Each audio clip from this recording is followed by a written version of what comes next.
यह एक सच्ची घटना है। एक दिन की बात है। रात का समय था। घना जंगल में किले के अंदर एक पुराना सिंहासन था। एक राजा चिंतित बैठा हुआ था। अंधेरी रात में राजा विक्रम सोचते हुए, ये कैसा अभिशाप है कि जिस रानी से मैंने प्रेम किया वह ही अब एक रहस्य बन गई है। तभी किले में तेज हवा चलती है और परछाइयां दिखने लगती हैं। राजा घबरा कर उठता है। एक साल पहले राजा विक्रम शिकार पर था जब उसकी मुलाकात हुई एक सुंदर युवती रानी चंद्रिका से। राजा और चंद्रिका झील के पास मिलते हैं। चंद्रिका सफेद कपड़ों में रहस्यमयी मुस्कान लिए बैठी थी। तब चंद्रिका बोली, राजन, यह जंगल मेरा घर है, तुम यहां क्या खोज रहे हो? फिर राजा विक्रम मंत्रमुग्ध होकर बोला, शायद मैं तुम्हें कहीं देखा है।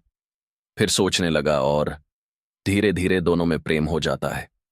राजा उसे अपने महल ले जाने का वादा करता है, लेकिन तभी चंद्रिका की आंखों में डर आ जाता है और डरते हुए अंदाज में चंद्रिका बोली, नहीं, मैं महल नहीं जा सकती, मैं इस जंगल की रक्षक हूं। तब राजा विक्रम कहा, प्रेम के आगे कोई रुकावट नहीं हो सकती। हम तुमसे प्रेम करते हैं और विवाह भी करेंगे। फिर चंद्रिका एक शर्त रखती है, राजा, तुम मुझे विवाह के बाद कभी अर्धरात्रि में नहीं देखोगे। राजा मान जाता है और दोनों का विवाह हो जाता है। राजा विवाह के बाद बहुत खुश था, लेकिन हर रात ठीक अर्धरात्रि को चंद्रिका गायब हो जाती थी। एक दिन राजा ने उसके पीछे जाने का निर्णय लिया। महल की गलियों में छुपते छुपाते राजा देखता है कि चंद्रिका एक गुप्त दरवाजे से निकलकर जंगल की ओर जा रही है। तब राजा विक्रम कहता है, आज इस रहस्य का पर्दाफाश करके ही रहूंगा। राजा चुपके से चंद्रिका के पीछे जाता है और देखता है कि वह झील के पास खड़ी है। चंद्रिका का प्रतिबिंब झील में नहीं दिख रहा था और अचानक झील में हलचल होती है और पानी में से एक भयानक छाया निकलती है। वह चंद्रिका की ओर बढ़ती है। छाया में से आवाज आती है, तूने प्रेम किया, यह तुम्हारा भूल थी, तू अब हमारी दुनिया में वापस आओ। चंद्रिका रोते हुए छाया से प्रार्थना करती है, मुझे छोड़ दो, मैंने सच्चा प्रेम किया है। राजा आगे बढ़ता है और तलवार निकालता है और कहता है, जो भी मेरी रानी को ले जाने की कोशिश करेगा उसे मैं समाप्त कर दूंगा।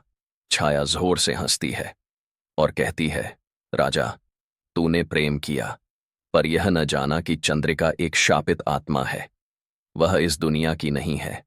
ये बात सुन के राजा चौंक जाता है और चंद्रिका की आंखों में आंसू आ जाते हैं। चंद्रिका राजा को कहती है, ये बात सच है राजन, मैं एक आत्मा हूं, लेकिन तुम्हारे प्रेम ने मुझे इंसान बना दिया था।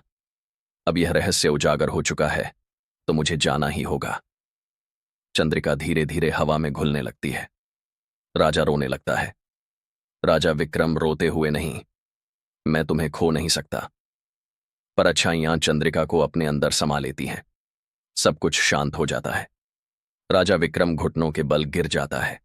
तभी झील में हल्की चमक उठती है और एक कंगन किनारे पर आ गिरता है। यह वही कंगन था जो राजा ने चंद्रिका को विवाह के समय पहनाया था। राजा कंगन को उठाता है और एक रहस्यमय मुस्कान के साथ कहता है, अगर प्रेम सच्चा हो तो वो कभी नहीं मिटता। मैं तुम्हें फिर से ढूंढ लूंगा चंद्रिका।